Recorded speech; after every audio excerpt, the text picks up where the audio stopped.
divine power, he takes it upon himself to change his life and his worldview. And those are issues that I, as a parent and as an adult and as a 40-year-old or 41-year-old now, I understand that, and I could speak from the heart and make a personal movie. And then in casting Robert, it's something that we two could connect on. I don't understand what it's like to not have a date for the prom anymore. It's been too long ago. I can't make a movie about that. But this is the one adult superhero that there was that I could actually wrestle from a human point of view. As far as being a turncoat and going over to the other side, leaving the Marvel planet, yeah, I'd be happy to. No. I feel like, and John had said this too, that, you know, should this go away, that it might, and as he was intimating, a lot of that has to do with y'all. This is something that we'd be happy to continue doing, and it's such a massive effort, particularly for a director. I mean, it's pretty much at the exclusion of everything else.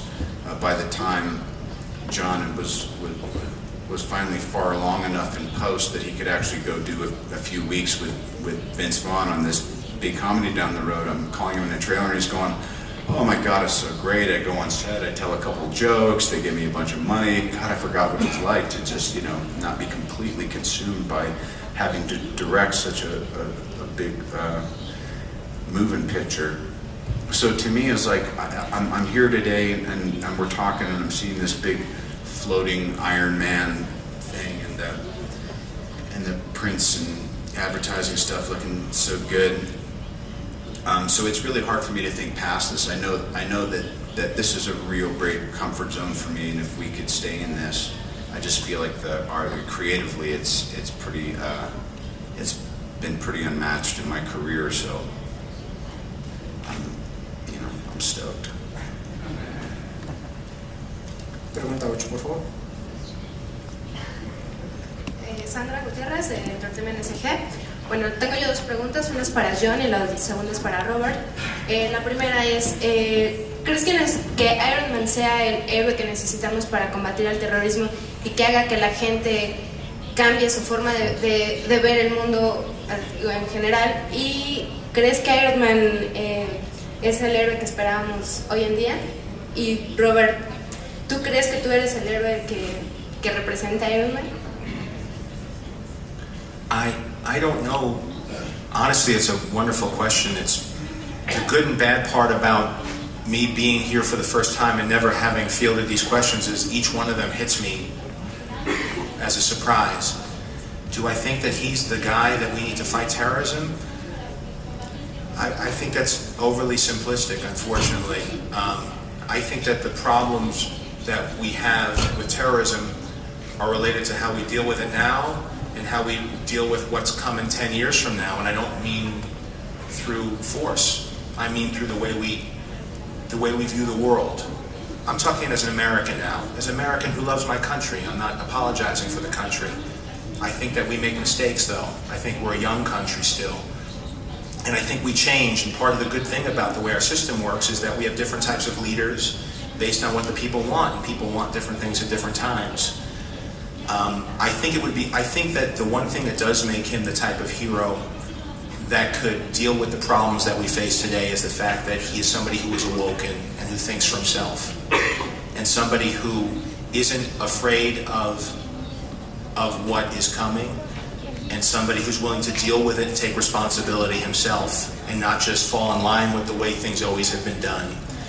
And I think that if it's consciousness that he represents, then I think that he is a tremendous role model for the way we should go. If it's just the power of the suit, that's more of a way to speak to the fantasy on a childish level of, wouldn't it be great to have somebody who could go into situations where airplanes and bombs can't and could separate the good guys from the bad guys. But I admit that that's it's a very simplistic view. But part of the job of making a superhero movie is letting it play on a very base, gut, primal level of just wanting a simple solution.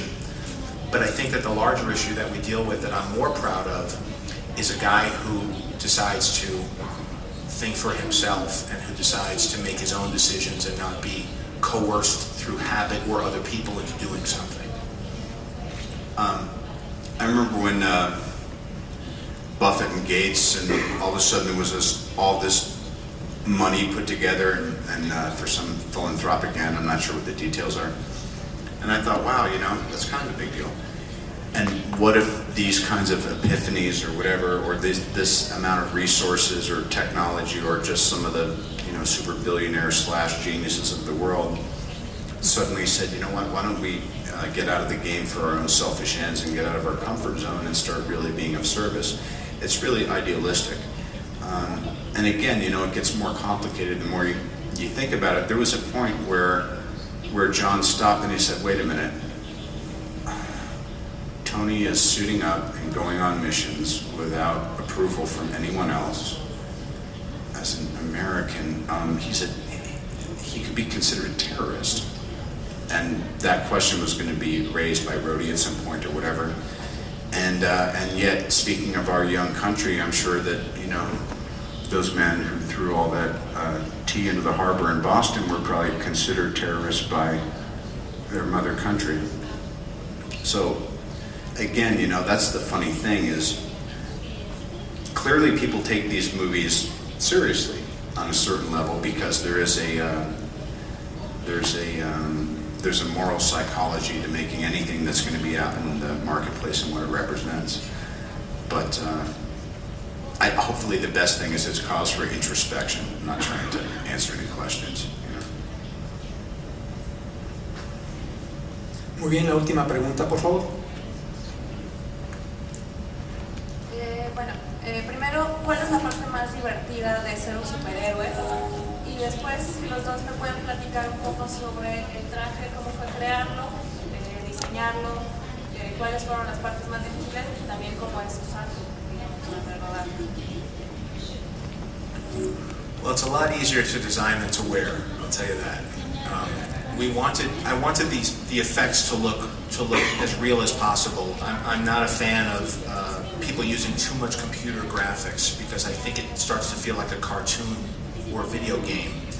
And so we had built a real suit that you could wear and then also had the counterpart being a digital version that could fly and do all the things that a real suit couldn't do. And we had Stan Winston, who's worked on everything from Jurassic Park to Terminator, he's a bit of a legend in the business, and he designed a suit for us, several suits.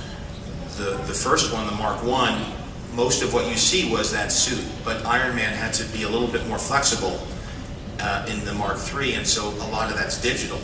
But when Robert was in the suit, much of the time he was actually wearing a suit, and I just watched some footage in my room that I'd never seen before of him getting screwed into the suit. It took about a half an hour, and it looked like about the most painful torture session that you could have ever imagined. And this poor guy would walk all the way out onto the set wearing, essentially, we would call it the Iron Maiden, because that's what it was like. And he would come out to shoot literally 3 seconds of a scene, and then walk all the way back, and then unscrew it out for another 45 minutes. That's the nature of being a superhero, and thanks to technology, we're finding a way around that. But you want to speak to it at all?